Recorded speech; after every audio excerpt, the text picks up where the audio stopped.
Hey, you said you wanted to talk? Yeah, Bob, we should break up. Why? Was it the pickup line? I knew I shouldn't have Googled funny things to say to girls. No, Bob, I have someone else. Who?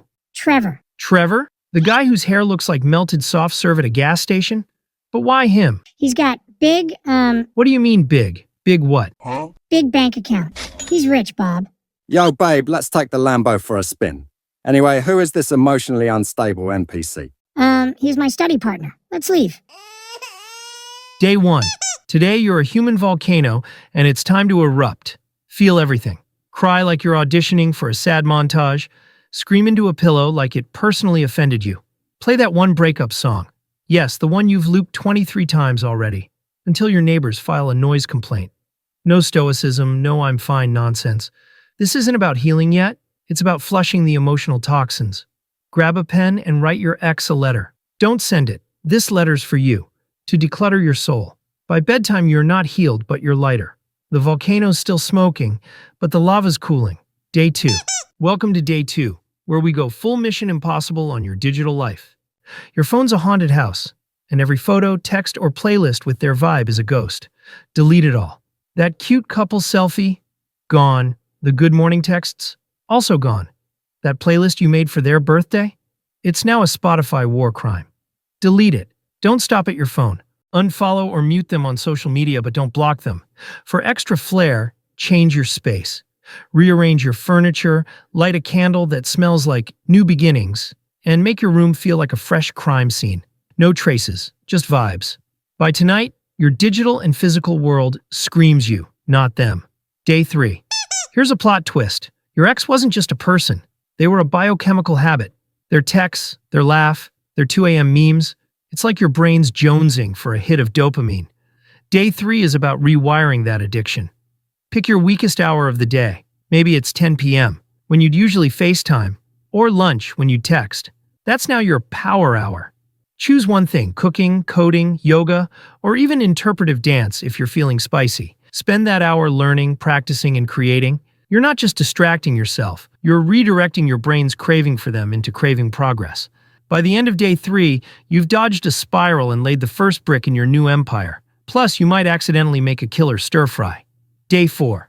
Day 4 is where the montage music kicks in. Start with your body. Get sweaty. Run like you're escaping a bad plot twist. Lift weights like you're bench pressing their memory. Or just walk for an hour, letting the world remind you it's bigger than your heartbreak. No gym? Then take a cold shower that slaps the sadness out of you like a grumpy lifeguard. Then, feed your mind. Pick a book or topic that scares you a little. Philosophy, astrophysics, or how to not burn toast. Learn something that makes your brain flex. This isn't about impressing anyone. It's about reminding yourself you're a force.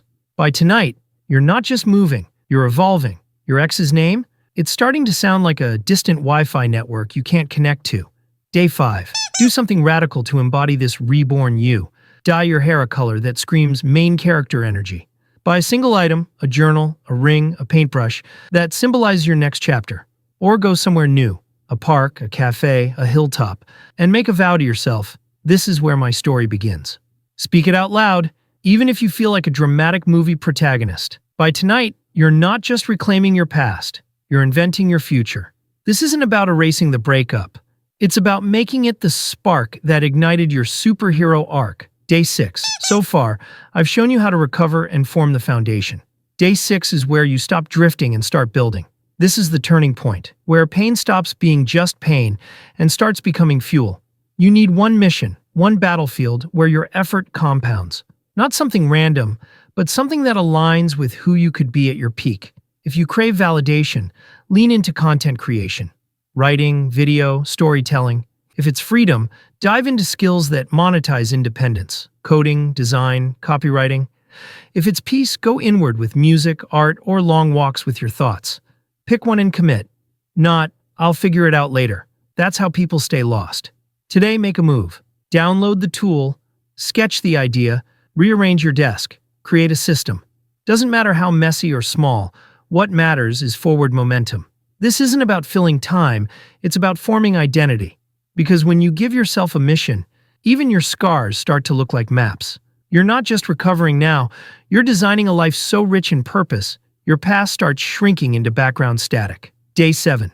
You chose your battlefield yesterday. You stopped drifting. You gave your pain a purpose and picked the arena where your effort starts to mean something. That was day 6. But day 7? Day 7 is about anchoring that choice into your life so deeply it becomes part of your identity. Because choosing a mission once isn't enough. People do that all the time and still quit. The difference now is that you're not treating it like an experiment. This is your system now. What you started yesterday must evolve today into something real. Ritual, rhythm, structure. If you picked content creation, don't just brainstorm ideas. Set a time, set a location, start filming. If it's copywriting, sign up for the damn course, write your first headline. If it's music, schedule your first session, even if no one's listening yet. And finally, you commit. Loudly or quietly, but visibly. Tell someone, write it in ink, document the process. Because the moment you let the world, even just your own notebook, witness your direction, you become accountable to something larger than emotion. And that's where real transformation cements. Day 6 was ignition. Day 7 is infrastructure. You're not just healing anymore. You're building a system that protects the person you're becoming. You're taking control of the narrative. This isn't the end of a 7-day reset. It's the beginning of a life with actual gravity. The version of you who got left behind?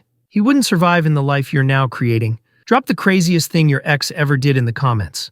Share your experience. Share the difficulties that you went through. Let's talk about everything, and I'll see you in the next video.